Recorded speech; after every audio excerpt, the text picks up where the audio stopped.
Los degradados radiales en CSS3 tienen un grupo adicional de parámetros que deben ser tenidos en cuenta para ver resultados óptimos en el navegador. Hay algunas diferencias entre la sintaxis de WebKit y Firefox que a primera vista les pudieran confundir al tratar de interpretarlos. Por eso vamos a ver en un ejemplo cómo abordar cada uno de ellos.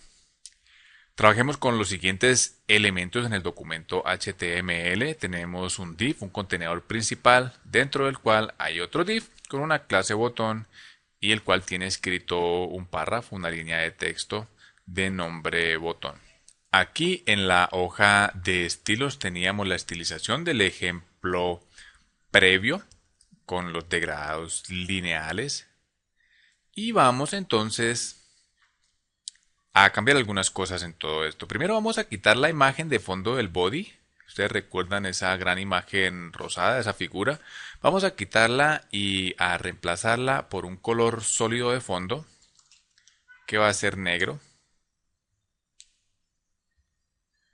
Este será un negro sólido para poder exagerar mejor el efecto que vamos a buscar. Que se trata de simular un botón en cualquier lugar del documento al cual se hace necesario destacar de alguna forma. Y para la lección que estamos revisando ahora, por supuesto que tenemos que hacerlo con un degradado radial de fondo. Entonces, vamos primero a estilizar el contenedor, el primer div, y le vamos a colocar primero una distancia, un padding de 50 píxeles, un ancho de 800 píxeles y una altura de 600 píxeles. Toda esta estilización previa que tenemos en este segundo bloque para este div vamos a asignársela al div que tiene la clase botón. Este botón vamos a cambiarle las dimensiones para que parezca más un botón y no una caja. Entonces vamos a agregarle aquí a modificar la anchura a solo 200 píxeles y una altura de 100 píxeles. También el alto de línea vamos a dejarlo en 100 píxeles para que quede centrado verticalmente.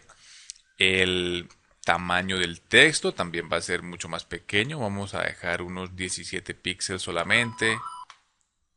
Solamente la vamos a continuar dejando bold, Arial y centrado horizontalmente con la propiedad Text Align. Ahora vamos a resetear el padding que le estamos dando al div, al contenedor superior, y aquí no necesitamos ninguna clase de padding superior, entonces vamos a volverlo a 0 y ya está. Ahora el degradado lo tenemos que aplicar en el elemento de fondo, es decir, esta es la estilización para el botón. Veamos hasta ahora qué hemos logrado con esta modificación en el código. Guardemos cambios, vayamos a Firefox a ver cómo se está presentando todo el contenido. Tenemos el siguiente resultado. Ahora les decía que tenemos que aplicar un degradado en el elemento de fondo. ¿Recuerdan el div donde se encuentra este botón? Ese div está detrás de este elemento. Por eso el degradado lo tenemos que aplicar en el elemento de fondo porque es precisamente detrás del botón donde lo vamos a presentar. Entonces la propiedad background del primer div es en donde vamos a escribir la sintaxis para lograr un degradado radial y que se ubique detrás de este botón. Regresemos a la hoja de estilos y es en este div en donde vamos a colocar la propiedad background y le vamos a estar dando un degradado radial. Vamos a escribir primero la sintaxis para Firefox. Empezamos con el prefijo most radial gradient y entre paréntesis vamos a pasar los siguientes valores que enseguida les voy a explicar. 200 píxeles, 180 píxeles, 0 grados, circular, closest side, Y vamos a pasar aquí unos colores en formato RGBA para lograr algo de transparencia. Y tenemos 255, 255, 255,1. Cerramos. Ese color va a iniciar al 0%. Separamos por coma el segundo color, que será RGBA. 255,255,255,0. Entonces pueden ver que tiene una opacidad del 0% y este color va a estar blanco, sólido, al 80% de la figura.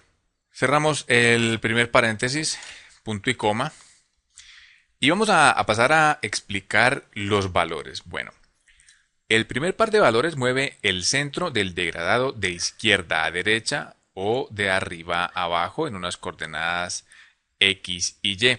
Esto con respecto al elemento que lo contiene. Estos mismos valores van a permitir alterar la cantidad de color que se disipa nuevamente con respecto a la posición del div que lo contiene. El segundo valor ajusta el ángulo del degradado, pero en una figura 100% circular no va a influir en nada. El siguiente parámetro es la forma del degradado, que puede ser circular o elíptica. Y la palabra closest site, que es también otro valor, define el lugar donde termina el degradado con respecto a las esquinas del elemento que lo contiene. Los valores admitidos son closest site, closest corner, farthest side y farthest corner. De adentro hacia afuera comenzamos a citar los colores que harán parte de la esfera y el porcentaje donde deben aparecer. Vamos a mirar cómo se está mostrando todo esto en el navegador, toda esta sintaxis, y hay algo particular que estoy encontrando en la forma como está escrito el valor de la propiedad de grados, y creo que esto más parece una O que el número 0. Guardemos cambios y miremos el resultado. Bueno, algo entre toda esta superficie negra, este punto blanco lógicamente va a resaltar de manera exagerada, exageradísima este botón, pero era precisamente esa la intención, exagerar el efecto de lo que podemos lograr con el degradado radial en Firefox. Fíjense que no está tan centrado con respecto al botón, y es que esta posición del degradado la definimos con respecto al elemento que lo contiene. Recuerden ese div que si miramos en el documento HTML es este, y que tiene unas propiedades de ancho de 800 píxeles, un padding de 50 píxeles y una altura de 600 píxeles. Nos hace falta la sintaxis para WebKit. Regresamos acá a la hoja de estilos y la declaramos en la siguiente forma. Nuevamente vamos a repetir la propiedad background. Voy a escribir todos los parámetros y los voy a estar explicando uno por uno. Venimos aquí, WebKit, gradient. Abrimos y cerramos paréntesis, radial. Pasamos 200, 180. Separamos con una coma, escribimos 150, separamos con una coma, 200 y 180 nuevamente, separamos por coma, 10, separamos por coma para comenzar a escribir los colores que van a integrar ese degradado radial. Entonces decimos que parte de adentro hacia afuera, colocamos from, abrimos y cerramos paréntesis, pasamos los mismos valores RGBA, abrimos y cerramos paréntesis y colocamos 255,255,255,1 y luego separado por coma vamos a colocar el siguiente valor con to RGBA, abrimos y cerramos paréntesis, 255,255,255,0, cerramos paréntesis, veamos que estén bien los paréntesis, Este primero viene acá, sí. Y espero no haberme saltado ninguna coma, porque si lo hice no me va a funcionar. Pero empecemos a revisar todos los valores que se pasaron para la sintaxis de WebKit. Empezamos declarando el tipo de degradado, que es radial. El siguiente grupo de números, que son estos dos, mueve el degradado de izquierda a derecha y de arriba a abajo, al tiempo que mantiene el centro del degradado en la mitad. Este otro valor, el 150, define qué tanto desvanecemos el color del centro. En términos prácticos lo podemos ver como el tamaño o alcance del color central. El siguiente par de valores controla el centro del degradado, de izquierda a derecha o de arriba a abajo. Y el número de enseguida administra qué tan sólido debe ser el color del centro, es decir, hasta dónde debe llegar el tono antes que comience a degradarse. Finalmente aparecen los colores que harán parte del degradado, empezando de afuera hacia adentro.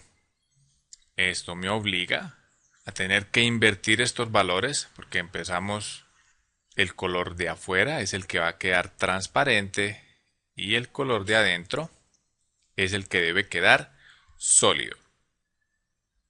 Como pueden ver, la sintaxis varía notablemente entre los dos navegadores, pero de acuerdo a la recomendación de la W3C, Firefox es el que más se acerca al estándar o recomendación oficial y los demás navegadores modernos terminarán ajustándose a esta sintaxis.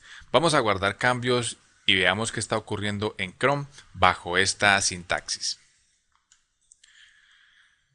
El mismo resultado que tenemos en Firefox, vamos a comparar. Básicamente se puede decir que es el mismo. Regresemos al editor de código y nuevamente se pueden fijar cómo varía la sintaxis entre los dos, pero Firefox es el que más se acerca al estándar oficial, al estándar de la W3C. Incluso si usamos el mismo orden de la propiedad adoptado por Firefox, pero con el prefijo de WebKit, vamos a tener un resultado en teoría idéntico cuando se acceda al documento desde Safari o Chrome. Veamos. Vamos a quitar la sintaxis para WebKit, dejamos solamente la de Mozilla Firefox y vamos a cambiar el prefijo Moz por WebKit y guardamos cambios. Sin embargo, al ejecutar este código tal y como se encuentra escrito, WebKit va a tener problemas interpretando el parámetro grados. Vamos a guardar cambios y veamos. Se pierde el efecto por completo. Ahora vamos a intentar removiéndolo. Guardamos cambios, regresamos a Chrome, actualizamos y ya tenemos el mismo efecto. Entonces, de esta manera podemos aplicar degradados radiales guardando coherencia entre el código de dos de los principales navegadores actualmente. Incluso esta última sintaxis vista para Firefox y Chrome es la implementada por Internet Explorer a partir de su versión 10, anteponiendo el prefijo ms. Acá cambiaríamos WebKit por ms para que funcione en Internet Explorer 10. Una práctica sana cuando estamos trabajando con prefijos o con propiedades recientemente adoptadas por la W3C es agregar también la recomendación oficial, es decir, sin ninguna clase de prefijos. Vamos acá, copiamos esta parte y pegamos y tenemos un degradado radial declarado de acuerdo a la recomendación de la W3C, que finalmente con el paso del tiempo es la que van a aceptar los navegadores modernos. Veamos si Chrome ya la acepta de manera nativa y vamos a borrar esta primera regla y dejar solamente la sintaxis oficial sin ninguna clase de prefijos y miremos en Chrome. Aún no la soporta de manera nativa. Tenemos que seguir trabajando con el prefijo para poderla utilizar, pero de nuevo es una práctica sana dejarla escrita, así todavía no funcione o no sea reconocido por los navegadores. Hay que ofrecer las dos opciones. Continuamos en la siguiente parte.